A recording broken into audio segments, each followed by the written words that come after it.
Welcome to the Whiskey Vault. I'm Daniel. That was the vault you just heard, by the way. Boom! Do. We got a whiskey. What do we get? This is a gift from Gary Walker, a magnificent bastard. Gary Walker, the magnificent Bastard!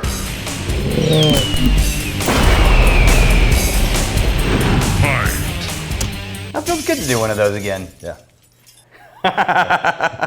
Almost nostalgic. Yeah. Okay, so this is interesting. What would you read on the front of this bottle, marketing purposes wise? Pearse? Pearse. My name is Pearse. Pearse Lyons. Irish whiskey, the original. So the original what? Pearse Lyons Distillery, the original. Are they saying it's just like an old whiskey? No, I don't know. I haven't been able to figure that out. They're very, very transparent about everything they're doing on their websites and their marketing and everything. But I can't figure out what they're calling the original. So it does make you think like this is the original Irish the church whiskey. is the Church of St. James. Is that the one we went to? Mm-hmm.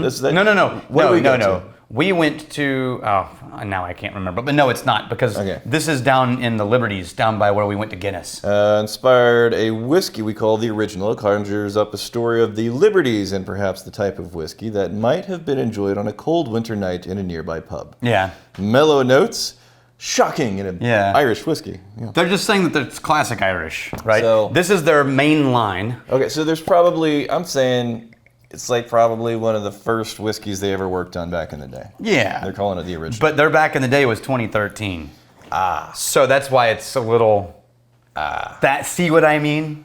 Okay, so. They call it the old school. Yeah, so right now what you're drinking, they say. It smells like heritage. Yeah. Tradition. They say that some of their whiskey is in this blend. Okay, so this is sourced and also contributed. Okay. Right? Yeah. Now, whiskey has to be at least 3 years old, so that means whatever they contributed has to be at least 3. Mm-hmm. But they're blending it with 5-year-old Irish whiskey. It's grain and malt blend in this. It's sweet and friendly. It's kind of a light sweetness on the nose there. It's not heavy-handed. It's going to be pretty low proof. What do you got? Yeah, so I like the story. He's got 42%. It does have that slight musty malt note of Irish malt. Not Irish pot still, but Irish malt. And it's sweet. So what you're not getting from this is that really rich, savory, shortbread cookie type of vibe. No, but you are getting like a malt grain mixed with like a sour green apple. Oh, yeah. I could see that. And then honey. And then there's that Irish sweetness in there. I like the nose. It's simple, but I like it. Irish in general. Even when it's pretty simple and straightforward, it's just a nice, carefree, easygoing whiskey. Oh, yeah. That just drinks like butter. There's a little bit of body. Well, hold on a sec. You say like butter, not necessarily the shortbread buttery cookie note, though. Not that. It's just like butter, like it's just simple. It's just oil. There's a lot of like nice oil. But you know what, though? Approachable, but then the aftertaste is where the grain shows up. Yes. I wonder if that's the younger stuff. I don't know. Right? It shows up, and it's a little, not quite prickly, but I think maybe the barrel shows up there on the I don't think it's the barrel. I don't? think it's young make. Okay. I think it's like 3-year-old Irish whiskey, basically. Yeah. What would we compare this to? And then I'll tell you more of their story a little bit. There's nothing, amazing about this, but there's nothing offensive about this. Let's just do budget Bushmills. It's just kind of, it's fine. Oh, crap. I can't do budget Bushmills. It's upstairs. How dare you? I know. We have whiskey class going on. I woke up last night in a cold sweat, craving the budget Bushmills. Well, let's look at and classic. You deny me, good sir. That's true. I have denied you. Let's try it with just like a budget classic Paddy's, which is like one of the budget lines in Ireland. Sure. Right? Sure. Or this Paddy's is anyway. Right. This is one of the original whiskeys that was a part of the decision to focus on certain. I think I overpoured you. It doesn't matter. No. It's Paddy's. Come on, you're fine.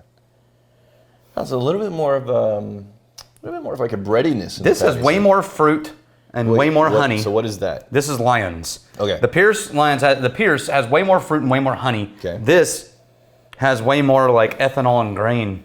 The Paddy's, I get more of like a bready quality, almost some baking spices in the Paddy's. Yeah, that's why I say the grain.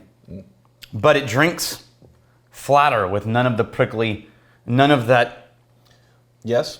Malt note. But if you are looking for that classic Irish shortbread cookie note, It's there. it starts But it starts to show up. It's peeking a turtle head out there. I much prefer this one. Yeah. It's more expensive, but Do you? I could go either way on these, man.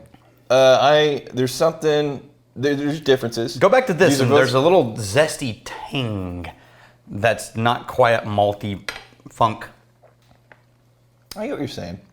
And again, we were using words before like almost prickly on the Pearse. Yeah, but it's just Just kind of a little almost like it's carbonated. I was about to say fizzy. Yeah. I was about to say fizzy. Yeah. Yeah, we got the Psychonic bourbon shortage on the horizon. I am now smelling almost every hand sanitizer currently being sold, and they all smell like new made corn moonshine or barley moonshine.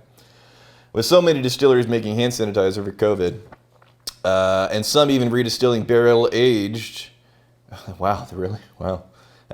Will there be a whiskey shortage for a few months to a year, sometimes in the next 3 to 4 years? So first of all, just quick public service announcement. If it does smell like nice new make whiskey, legally they would have had to put things in there to make it like toxic to you. So don't get curious and taste Drink it. Yeah. Yeah. No, what you're smelling, and it's not whiskey, what you're smelling is head cuts on most of these things because they're distilling, they're taking the highest cuts of the runs at the really high proof. Right. And then all those oils are still in there. So I right now, every time I use a hand sanitizer, I'm like, oh, heads. It smells like heads. Yeah. Like it smells like what we get off of our still when Deb's running it before she starts making the heart cut. Yep. And So it's not good. Here's the thing. With the big name brands out there, I don't think you're going to find a shortage at all. I think a lot of craft distilleries, and this is a little heartbreaking, a lot of craft distilleries have really just gone all in, producing as much ethanol as they can to do hand sanitizer, and the extent to which it's not even that the government didn't step up and get their back. They pulled the rug out from under Just them. told them, fuck you. Yeah, it's like, hey guys, I know you're making hand sanitizer for free and handing it out as aggressively and quickly as possible because you're trying to make this a safer world, but we're going to completely pull the rug out from under your business model, and we don't give a flying what you have to say. Yeah. And like your tens of thousands of people who really want reasonable laws changed, like what? We're going to shut down your distillery and all passable avenues of letting you make money. Yeah. So the problem with right now for bourbon is not going to be a shortage of whiskey. It's going to be a shortage of people making whiskey. People who like 6 months from now weren't able to stay in business. And we're not talking about us because we're in a very... We're probably going to be okay. Thank you for putting us in this position. We're not as reliant as most craft distilleries. But they provided all these avenues for restaurants. Right. To go like direct to consumer and cocktails to go and all these things, even in Texas. Right. And other states have said, distilleries will tell you what, even for now, we're going to let you ship direct to consumer to try to stay alive. Texas has gone, nope. Not that I have an opinion about So that's the real problem. The problem isn't that 2 months of not making whiskey is going to create a shortage. Right. The problem is the shortage is going to come a year from now because 6 to 12 months from now, how many people are going to close? Yeah. And then that's it. The craft scene is being gutted right now, and it's because politicians need to look like they're doing something, but not have to be accountable for the impact of what they're doing. Right. Like I get the idea of things need to be done. Yeah, That's fine. I understand that, but at least acknowledge things need to be done, but making sure those things are done intelligently, not just for posturing. It's like, no, I made some decisions. And what do they impact? Yes. And if they cause negative impacts, what outlet are you going to provide to accommodate that? And in no way, shape, or form are we advocating, well, every bar and tasting room should be open, and we don't care if anybody... No, that's not it at all. We should at least be able to ship our bottles. Yes. And if a restaurant can offer... Again, we're not talking about we're talking about the craft scene. Distilleries. Right. And if a restaurant can offer cocktails to go, then how come a tasting room can't? Right. What's the difference? I mean, they're making them partner up with food, but it doesn't matter.